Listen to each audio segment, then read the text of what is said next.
Thanks. I've merely worked at those places. I'm not the conductor of either one of them.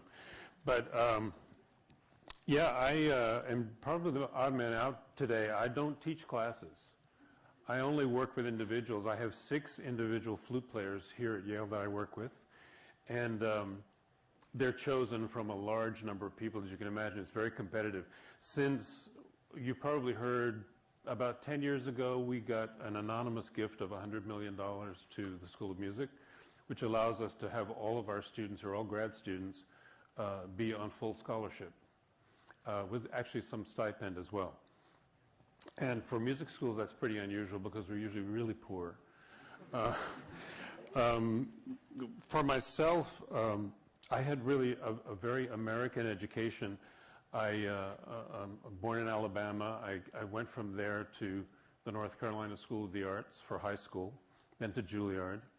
And then I ran into this French flute player, superstar, named Jean-Pierre Rampal, who became my mentor. He convinced me to come to France for a year. And there I encountered a completely different kind of education. Whereas in America, we tend to value each individual's input. Everyone's encouraged to express themselves fully. And I think that the theory generally is, we'll make everybody very expressive and then we'll hope that some of them actually practice and get good. The French, on the other hand, is completely different. Everyone has to meet a kind of abstract standard that's been set. You almost feel like it's been set by the government. And everyone has to meet that standard. So, say in the Paris Conservatory, until quite recently, they've changed the system, but when I was there, they would give first prizes every year. But the first prize was not given to one person. It was given to anybody who met the standard of what is called a first prize. It's almost unthinkable in an American sense. So in that context, they say, okay, we're going to make everybody meet this very, very high standard, and we hope that some of them will learn to be expressive. But there's no encouragement to be expressive. So I was able to take this paradox and turn it into a kind of unique approach to teaching, where I'm looking for a lot of individual expression at the very highest possible level. And I must say that I'm beginning to have some success at this. I've got students in orchestras all over the world. But the way that I approach a student is maybe different from the way a lot of people do. I try to assess what it is that they need in order to fully become themselves. I love teaching the age group that I teach because they're finding themselves, they're defining who they are. They're having to decide what kind of an artist am I going to be, what kind of a human being am I going to be, and what am I going to do with my life? What kind of a career am I going to have? And so by using my intuition and my experience, I try to help guide them towards their goals and their self-fulfillment. I have again, I've had quite a bit of success with this, and I do some things that are a little bit unorthodox. One thing that I've done recently, because I think there's kind of a difference in thinking analytically and thinking artistically. And very simply put, it's a left brain, right brain situation. And I feel like there must be a way to have them work independently of each other so that they don't interfere with each other. So one of the things that I do, which surprises everyone, I'll have my students who have memorized a piece of music. I'll say, okay, I want you to play that piece of music for me while you read a magazine article you've never seen before, and tell me about the article afterwards. And they're all sure that they can't do it, and that they all can do it.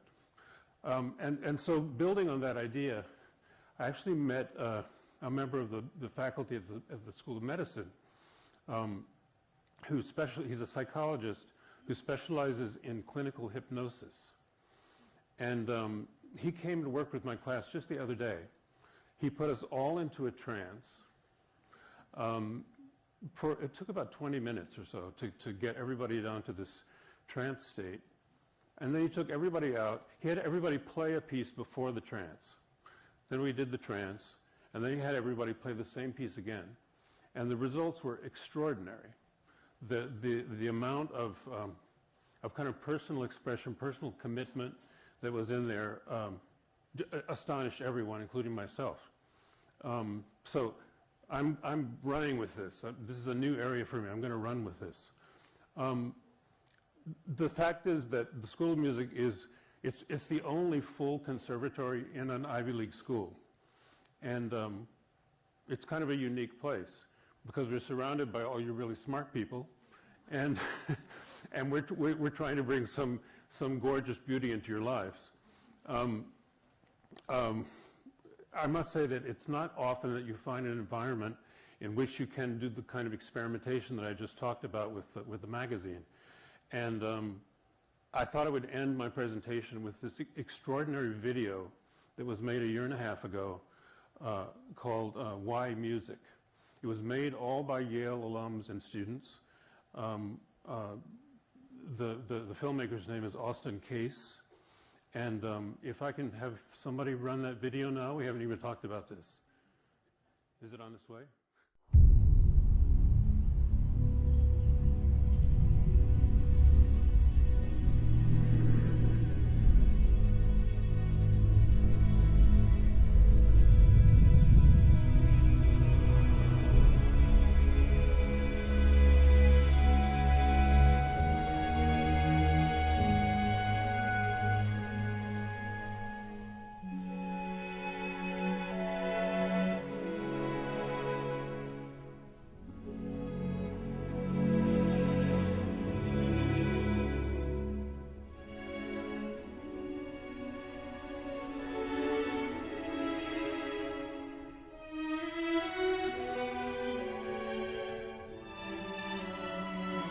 Why do we make music?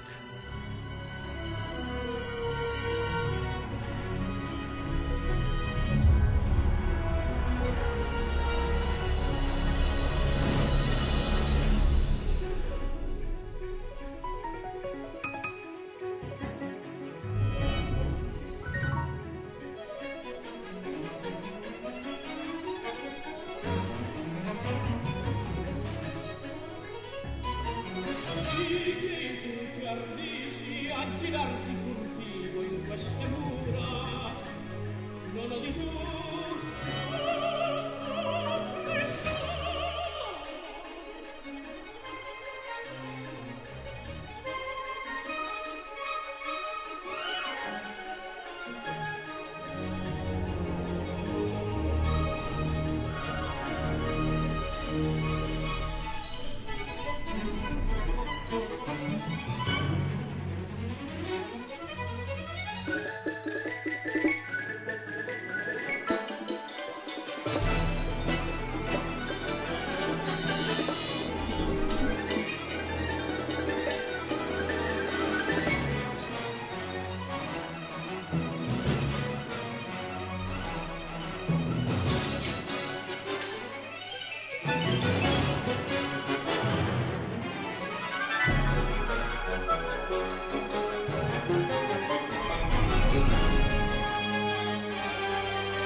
Why do we make music?